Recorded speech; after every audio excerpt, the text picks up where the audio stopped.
هاي. بسم الله الرحمن الرحيم. اللهم صل على سيدنا ومولانا محمد وعلى ال سيدنا ومولانا محمد رب زين الماء رب اشرح لي صدري ويسر لي امري واحلل دا اهل سنت والجماعت دا شاعرو چې د معتزله سره په کوم خبرو کې د اهل حق سره اختلاف ته نو پای کې پرون منګه د اجل مبارک خبره کړې و چې مقتول دا په خپل اجل باندې جنان دامبري او اجل دا یو دی لکه څنګه چې معتزله او چې د مقتول لپاره دوه دی یو قتل یو موت ته قتل د انسان فعل ته ویلېږي یو موت د الله تعالی فعل ته ویلېږي دا شانت فلسفه او چې یو اجل اخترامی او یو اجل طبيعي دی نو بای باندې هم پرون سبق کرت شو بیا زمونږ بنل باندې حرام ته هم رزق ویلېږي او حلال ته هم رزق ویلېږي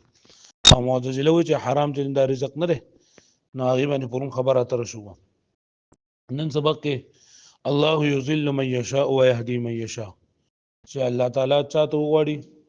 جو گمراه کوي او څلور چې الله پاک وغواړي جو هدایت ورکوي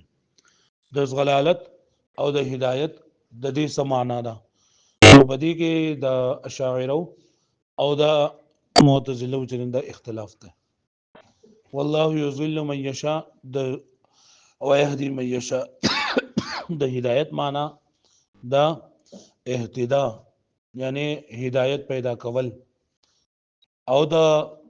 ضلالت معنا دا خلق ضلالت پیدائش د ضلالت زمونږه د اهل سنت والجماعت دا مسلک ته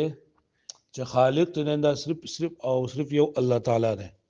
دا الله تعالی نه ما سیو بل څو خالق نشته دا که هر څه کاری که خکاری که بدکاری دی خالق صرف الله دی نو د هدایت معنا خلق هدایت او د ضلالت معنا خلق ضلالت دا شاعر وبنه او معتزله وایي چې د هدایت معنی چې نه دادا بیان طریق الحق حق لار بیانول او دغه چې نه د اذلال معنی نه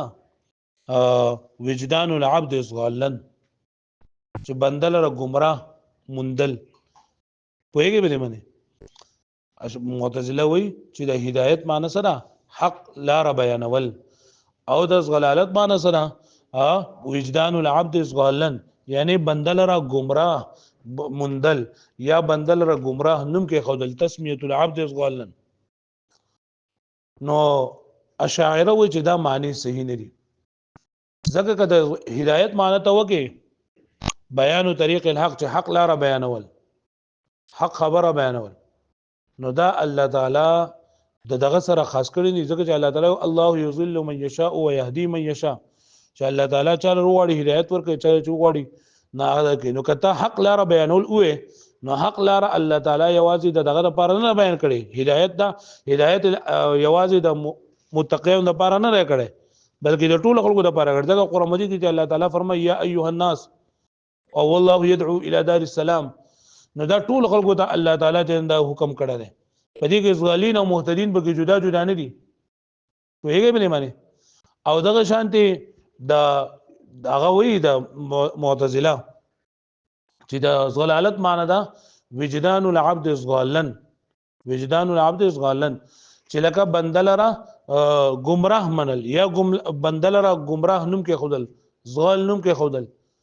نو وای کده دې معنی دا وې د ضلالت معنی وجدان العبد صغالن وې نو بیا الله تعالی چې په دې آیت کې فرمایي چې الله یذل من یشاء نو بیا د اشاعت سره د مشیت سره د دې څه تعلق ځکه الله تعالی او چرته هم نه غواړي د بندا او گمراه کېدل خو الله تعالی نه غواړي پوه شئ نو او چې لکه دا الله تعالی نه دی پیدا کړ دا هدایت ونه بیا وایي چې لکه د معتزله بنګ باندې اعتراض کوي معتزله با شاعرو باندې اعتراض دا کوي وایي چې ته وایي چې د دې هدایت او د ضلالت خالق الله تعالی دی نو د هدایت نسبت خو قرآن مجید ته هم شوی دی او د هدایت نسبت خو پیغمبر صلی الله علیه وسلم ته هم شوی دی پیغمبر علیه السلام ته شوی انک لا تهدی الی صراط مستقیم پوه شو به معنی او قرآن مجید ته شوی دی ان هذا القرآن يهدي للتي هي اقوم پوه شو به معنی او دغه شان د شیطان نسبت شیطان ته د گمراهی نسبت شوی دی شیطان وی ولا اذلنهم ولا امنينهم ولا امرنهم چې زبدو گمراه کومه دلته کې ضلالت نسبت چاته شوی دی شیطان ته او دغه شانتي د ضلالت نسبت نن دا بوتانو ته هم شوی دی لکه حضرت ابراهيم السلام په واقع کې الله تعالی فرمایي ربي انهن اضللن كثيرا من الناس یا الله دې بوتانو ډېر خلک دې انسانو گمراه کړل لکه پوه شو به معنی نو ته چې خالق د هدایت او خالق د ضلالت د الله تعالی دی نو د هدایت نسبت پیغمبر ته ولي شوی دی د هدایت نسبت نن د قران ته ولي شوی دی د ضلالت نسبت شیطان ته ولي شوی دی د ضلالت نسبت نن د بوتانو ته ولي شوی دی هغه پوه شو نو مور ته په خامسه کې مختصر معنی نه دی ویلي او په رابعه کې دروس البلاغه نه دی ویلي کدی ویلې وې نو تا ته پته لګېدلی و یو د لفظ حقیقي معنی یو د لفظ مجازي معنی د حقیقي او مجازي په معنی په منځ کې چې د یو بل سره تعلق یا تعلق ته چې د ویلېږي د مجاز علاقه د مجاز په علاقو کې یو علاقه چې د سبب د سبب نو پیغمبر علی السلام ته چې نسبت د هدایت شوی دی یا قران ته چې نسبت د هدایت شوی دی نه دا زکه چې لکه دا قران او دا پیغمبر صلی الله علیه وسلم دا سبب دی دا نیک لارې ته راتللو د هدایت سبب دی پوه شئ دغه شان دی د گمراهۍ نسبت چې شیطان ته شوی دی د گمراهۍ نسبت چې بوتان ته شوی دی ځکه چې دا شیطان او دا بوتان دا سبب دی د ضلالت لکه پوه شئ به معنی ها بیا د مشایخو په کلام کې د هدایت دوه معنی دي یو معنا چې دا په عام په علم الکلام کې ذکر کړی دا د هدایت او ضلالت او یو چې دا کتابونو د تفصیل نه ذکر کړی دا لکه د کلام په مشایخو کې دا دي چې د هدایت معنی دا زموږ باندې خلق الاهتداء یعنی د هدایت پیدا کول یعنی الله پاک چلو ور بچا کې هدایت پیدا کی چا کې گمراهی پیدا کی نو معتزله موږ باندې اعتراض کوي معتزله موږ باندې اعتراض کوي چې رورې دي سله چې تاسو چې هدایت الله تعالی پیدا کړل الله تعالی په هر چا کې هدایت پیدا کړی کړه په هر چا کې هدایت پیدا کړی نو صلی الله تعالی بده کې هدایت پیدا کړل او کله چې د انسان دنیا ته راغی نو د هوجرن دا گمراه شو نو چې الله تعالی هدایت پیدا کړه په کار ده چې د هدایت نه بغیر بل څه کار نه کوله نو دا بیا لکه او دا خبره غلطه ده چې هداه الله فلم يهتدي الله تعالی ورته هدایت کو خو په سملار باندې نشو وایي به معنی نو موږ په دې کې هم دا زړه خبره ده چې تا ویل نه کړی دلته کې د مجاز په علاقو کې یو علاقه ده چې مسبب وي او مسبب وي او اراده د سبب واخلي دلته کې هم مسبب ویل شوی دی او اراده د سبب هغه څه شوی ده چې مطلب دا دی چې دلته کې الله تعالی دته هدایت کړل مطلب الله تعالی ورته رهنمایي د هدایت کړی دا په هدایت روان کړل د رهنمایي ورته کړی استعداد او صلاحیت به کې خوده لري خو څه به معنی او کله نور چې الله پاک چا د هدایت وکړي الله پاک دا هدایت نه کوي لکه واما ثمود فهديناهم فاستحبوا الامان دغه لګم دا خبره ده چې موږ د هدایت هغه صلاحیت او بګه کې خوده لو او هغه استعمال لګو پوه شو به معنی بیا د شاعرو د طرف نه په معتزله باندې اعتراضات دي چې تاسو وایي چې د هدایت معنی د حق بیانول د هدایت معنی د څه حق بیانول نو چې د هدایت معنی د حق بیانول واخلي نو بیا پیغمبر صلی الله علیه وسلم ته الله تعالی فرمای انک لا تهدی من احببت ولكن الله يهدي من يشاء نو که د هدایت معنی ته حق بیانول واخلي نو بیا معنی دا چې انک لا تهدی بشک ته حق نه بیانې لکه پوهیږي په معنی نو دا خبره بیا غلطیږي لہذا د هدایت معنی ته نن دا دغه نه ده حق بیانول نه ده دغه شانتي چې پیغمبر علیه الصلاۃ د هدایت معنی ته حق بیانول واخلي نو پیغمبر علیه الصلاۃ والسلام ورته حق بیان کړو دی خلکو ته د قریش د طائف کم خلک چې پیغمبر علیه الصلاۃ والسلام ته نقصان ورسو تکلیف ورسو وحال ټکول کړل زخمی کړل پیغمبر صلی الله علیه وسلم دعا کوله اللهم اهد قومي فانهم لا يعلمون یا الله اما دې قوم ته هدایت وکي دونه پويږي نو اس کده هدایت معنی حق بیانول وې نو پیغمبر علیه الصلاۃ والسلام هغه ته حق بیان کو کنه نو بیا ولې پیغمبر علیه الصلاۃ والسلام سوال کو چې اللهم اهد قومي په د هدایت معنی دا حق بیانول لري لکه پوه شو به معنی نو معتزله چې کوم خبره کړی دا پای باندې رود شو او په کتب د تفسیر کې مشایخ د هدایت دوه معنی ذکر کړی دي چې معتزله وایي چې د هدایت معنی دا الدلاله الموصله الى المطلوب یعنی دلالت ایصال الى المطلوب ته ویل کیږي او دا اشاعره باندې دا ویل کیږي الطريق الموصل الى المطلوب یعنی هغه طریق هغه لار چې هغه مطلوب ته رسول کوي لکه پوه شو به معنی ها لکه ایصال الى المطلوب او اراءه الطريق اراءه الطريق دې ځوانو مطلب دا دی لکه ته د وسړو ولګه دې نه گرین چوک ته زما څنګه لړ شم او تور ته چیرې د دې نه چې نه دا وبوزي بهر ته جو بیا به سینې او بزي ویل د یو چوک بل الله شي پای باندې بل څه کته لړ شي بیا به بل چوک را شي بیا به کته لړ شي بیا به بل چوک را شي پای باندې بني غزي زی زیبا جو ال دغه گرین چوک ته ورسي یو طرف دیته تر یو دیته تر دې ته اراءه الطريق وي نو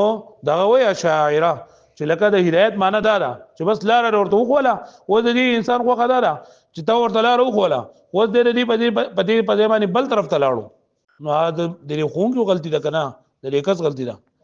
او ایصال المطلوب دا معنی ده چې تا د سکواله گرین چوک نه کم تر لاړتل ته د قاسم نه نیوي کړي هم کوړه زما راځه ته بازان سره بوزم اته لګي بوزي په گرین چوک وتره اور دوی جوړې دا گرین چوک ته ادا دې طرف ته لوټ تر دې طرف ته وروټه ته چې چرته جوړ دا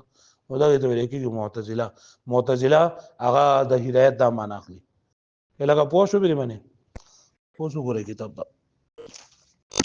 الله تعالی یضل من یشاء ويهدي من یشاء الله تعالی گمراه کوي هغه څوک چې خوښ شي هدایت ورکوي یا چې خوښ شي به معنا خلق الضلاله والاهتداء یعنی د اشاعره په نظمانی دلته ضلالت او هدایت نه مطلب دا دی چې الله تعالی خلق د ضلالت کړي لري خلق د اهتداء کړي لا لانه الخالق وحده ځکه زمونږ په نظمانی الله تعالی صرف او صرف خالق دی نو هدایت او ضلالت دا چا پیدا کړی دي الله تعالی پیدا کړی دي او فی التقیید بالمشیه اشاره او بدی چې الله تعالی دا په مشیت سره مقید کړي لري چې الله تعالی گمراه کوي او څوک چې خوښ شي نه لګي دا مشیت ویل کړي او بیادی من یشا سره د مشیت لیکره نو دا پرې مقید کولو کې په مشیت سره مقید کولو کې اشاره ده الی ان ليس المراد بالهدایه ليس المراد بالهدایه چې مراد د هدایت نه نه بیان طریق الحق حق لار بیانول کما زعامت المعتزله لکه څنګه چې معتزله وای چې د حق ما د هدایت معنی سره حق لار بیانول نو موږ وای چې الله حق لار بیانولي نو الله تعالی چې څوک غواړي هغه یوازې مهتدین او لار نه بیانوي بلکې الله تعالی خو ظالمین او مهتدین ټول ته وای والله يدعو الى دار السلام يا ايها الناس اعبدوا ربكم نو بدی ګرانې چې ظالمین ته حکم دی مهتدین ته حکم نه دی یا مهتدین ته حکم دی ظالمین ته حکم نه دی لانه عام في حق الكل زکه چې د الله تعالی دا هدایت او د لار بیانول لار خودل د ټولو د پاره سری عام دي ولل اذلال عباره عن وجدان العبد صغالا او اذلال عبارت نه وجدان العبد صغالا چې مندل یو بندا گمراه او تسمیته صغالا یا تسمیه العبد صغالا یعنی بنده ته صغال نوم کې خودن ولې زکه چې د وجدان معنی دا وجدان معنی دا علم پوها او الله تعالی ته هر څنګه چې دا په اثر د الله غواړي او کنه غواړي نو بیا د لګ بني مشیت سره معلق کول سمانه بنوا الا معنی لتعلیق ذلك دغه چې بیا به سمانه نه و د معلق کول د دې بمشیته تعالی د الله تعالی په مشیت سره پوه شوي مخکې نعم سره په دې سره دا اعتراض نه جواب دی کوم چې ما تاسو ویل چې دوی دغه وی د معتزله په اشاعره باندې اعتراض کړی دی چې تاسو وایي چې د هدایت او د ضلالت خلق الله تعالی کړی دی نو د هدایت نسبت پیغمبر ته ولي شوی دی د هدایت نسبت قران ته ولي شوی دی او د گمراهی نسبت شیطان ته ولي شوی دی پوه شو په معنی بوتان ته ولي شوی دی نو وای نعم قد تضاف الهدایت کله کله اضافت د هدایت کولای کیږي ال نبی صلی الله علیه وسلم ته لکه کما ایت انک لا تهدی من نه وانک لا تهدی الى صراط مستقیم وانک لا تهدی الى صراط مستقیم دا آیت مجازن دا په طریقې د مجاز سره شوی به طریق التسبیب او په مجاز په علاقو کې کوم علاقه ده سببیت والا علاقه ده چې دا پیغمبر صلی الله علیه وسلم او قران مجید د هدایت لپاره سبب دي لکه څنګه چې د گمراهۍ سبب چې نه شیطان او بوتان دي کما یسند الى القران لکه څنګه چې د هدایت نسبت کړل شوی د قران ته په کوم آیت کې ان هذا القران يهدي للتي هي اقوم وقد يسند الاذلال وكل نسبت اذلال کول کېږي الى شیطان ته مجازا ولو ذلنهم ولو منينهم ولا امرنهم كما يسند الى الاصنام لکه څنګه چې نسبت د ضلالت کول کېږي بوتانو ته لکه څنګه آیت رب انهن اضللن كثيرا من الناس ثم المذكور في كلام المشايخ د دې زنه مصنف رحمت الله علیه دا هدایت او دو معنی ذکر کوي یو په کتب د کلامو کې او یو په کتب د تفاسیرو کې ثم المذكور في كلام المشايخ بیا غ چې ذکر کړل شي په کلام د مشایخو کې ان الهدایت عندنا خلق الاهتداء زموږ بنس باندې د هدایت معنا خلق الاهتداء ده نو چې خلق الاهتداء معنا دی واغستا نو ګوره دغه به معتزله په دې خبره باندې اعتراض کوي چې خلق الاهتداء چې الله تعالی هدایت پیدا کړل نو چې الله تعالی هدایت پیدا کړو بیا دې خبره څه مطلب دی چې هدا الله فلم يهتدي چې الله ورته هدایت کړو خدای بیا په هدایت باندې راشوي نو چې الله ورته هدایت وکړو د الله تعالی د فعل نه د الله تعالی د خلق نه بغیر خو کار نه کیږي دا خلاف خو کار نه کیږي الله تعالی دې په هدایت پیدا کړو دې بیا هم گمراه کیږي په دې خبره باندې پوه شوي نم ورته دلته کې مسبب بول کر سبب مراد دیا گیا ہے ومثل هدا الله او بمثل دا هدا الله فلم يهتدي چې الله ورته هدایت کړو خو په هدایت نه نشي مجاز دا مجاز دی عن الدلاله والدعوه الى الاهتداء چې دلته دا مجاز دی د دلالت یعنی الله تعالی د رهنمایي کړي د هدایت ته دعوت ورکړه د هدایت ته وسغه منی یو کنه منی پوه شو به معنی الله تعالی په استعداد او صلاحیت کې خود لري وعند المعتزله او دا اوس په معتزله باندې اشاعره د طرف نه د معتزله په دې چې معتزله د هدایت د معنا غستري ده